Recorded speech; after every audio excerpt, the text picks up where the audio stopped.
Hey guys, welcome back for another episode of the Suited Shootist. This week I'm going to peel back the curtain a little bit again and talk about something else that I wish I had learned sooner. So let's just kind of jump into it. What I want people to remember is that, especially in this world of firearms and defense craft, there are a lot of measurable data points. There's your draw to first hit time, there's your split times, when it comes to sort of the broader spectrum of self-reliance. You've got your weight, you've got, your deadlift, your bench press, etc., your 2 mile run time. There's all this data, there's all these numbers that are benchmarks and that some people use to determine their level of capability or their level of readiness. And it's good information to have. However, we've all heard the expression that comparison is a thief of joy.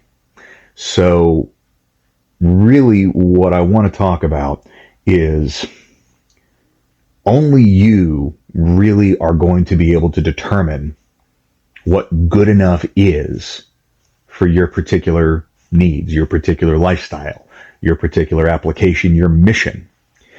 And that's not going to be a popular opinion because, especially in this realm of primarily type A personalities, there's this underlying theme of, well, good enough isn't good enough. I'm never good enough. There's always somebody out there that's bigger, stronger, faster, meaner, more capable, etc.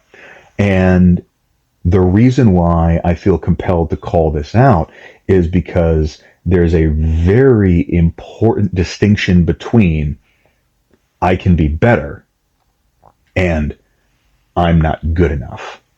Here's why.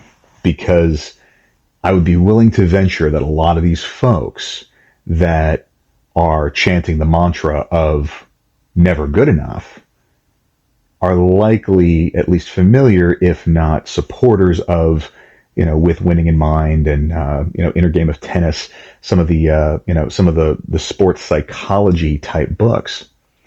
And self-talk is a major component of that. And here's the thing. If you keep telling yourself that you're not good enough, eventually you're going to convince yourself of it. And once you start believing it, it's going to start manifesting in your behavior. And that can potentially start manifesting in other aspects of your life as well. And that's really where it can become problematic. So I am certainly not I'm not sitting here trying to tell people that they should not strive to be better. But it is critical that we be very intentional and very attentive to the language that we use, both with ourselves and with others, whenever we are discussing that pursuit of self-improvement. Because it is very easy to get into this spiral where if I'm not good enough here, then that can start to feed into this narrative. And then if you start hitting pitfalls or shortcomings in other aspects of your life, then suddenly that sense of not being good enough can kind of snowball and metastasize. So, I'll use myself as an example here because right now my fitness regimen is I'm doing weightlifting on Monday, Wednesday, and Fridays with the Starting Strength program, and then I'm doing jiu-jitsu on Tuesdays and Thursdays. There are folks in my circle who are dramatically more physically active than me. And by their standards, what I'm doing is not necessarily enough. But the reality is that for my purposes, my life balance, and everything else, that's what is sustainable for me right now.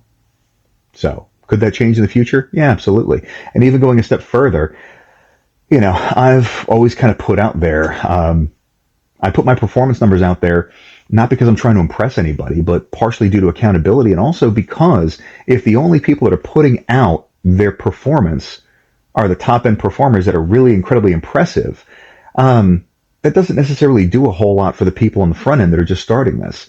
it's useful to have some benchmarks along the way. So, right now I'm sitting here at, about 220 pounds, and I'm squatting about 255, 260. Deadlift yesterday was 350. My bench and my press are woefully lacking on that front. My bench right now is only about 155, and my press, I think, is 135. So by the standard, so to speak, of you should be able to bench your body weight, squat 1.5 times your body weight, and deadlift twice your body weight, clearly I've got some work to do. But what I'm not doing is I'm not beating myself up over, well, I'm not good enough because I can't do it right now, so that means that I'm, a piece of shit. I'm less of a person, yada, yada, yada. And this is critically important because whatever the measurable metric is, I've been guilty of this myself, and I've seen people in my circle do this as well. Typically, it's going to be either one of the fitness marks or one of the shooting performance marks. Will become such a rabid fixation because there's something else going on in their life that they don't have good control over. And so this becomes the fixation.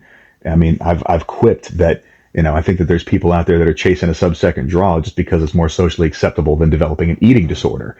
And, it's a cutesy saying, but there's some validity to it in my mind, because I've seen this where something is just so haywire in some other aspect of their life that they fixate on this thing to give them a sense of control, as opposed to working to fix the actual root cause of the problem. I can tell you that for me personally, there have been instances where I have turned to the defensive space for kind of that sense of personal validation. And, ultimately it didn't fix what was going on. So it's worthwhile to actually take a look at this, and you got to figure out what your needs are. It's the same as determining what you're going to carry every day for defensive tools.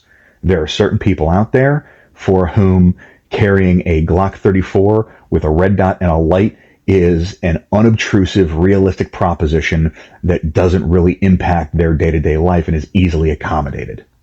There are other people for whom that requires such an overhaul of their lifestyle that it's not necessarily realistic or sustainable. And so it's just kind of this cautionary tale of, yes, you always want to strive to be better, but this whole thing about never, not being good enough or never being good enough is potentially problematic, to say the least. And so be careful with it, because at the end of the day, if you're sitting here right now thinking you're not good enough, the day chooses you, to borrow a line from Tom Gibbons. So if your internal monologue is telling yourself that you're not good enough today, and your defensive encounter is tomorrow, how do you think that mentality is going to influence the outcome? Just some food for thought. So bear in mind, there's a difference between I can be better and I'm not good enough. Because at the end of the day, you only have to answer to yourself and possibly a significant other and maybe your kids. And that's really about it. You're not trying to impress anybody else. And, whatever the internet tells you you should be doing or should be carrying or should be capable of, they can be good standards and they can be good benchmarks, but they don't know your context, your reality, your lifestyle. Everything has to be balanced. So you got to figure out what that is for you. I want to hear this down in the comments. If you've had some of this experience and you are so inclined to share it, please let me know. Otherwise, hope everybody has a fantastic week. Stay dangerous and stay sharp.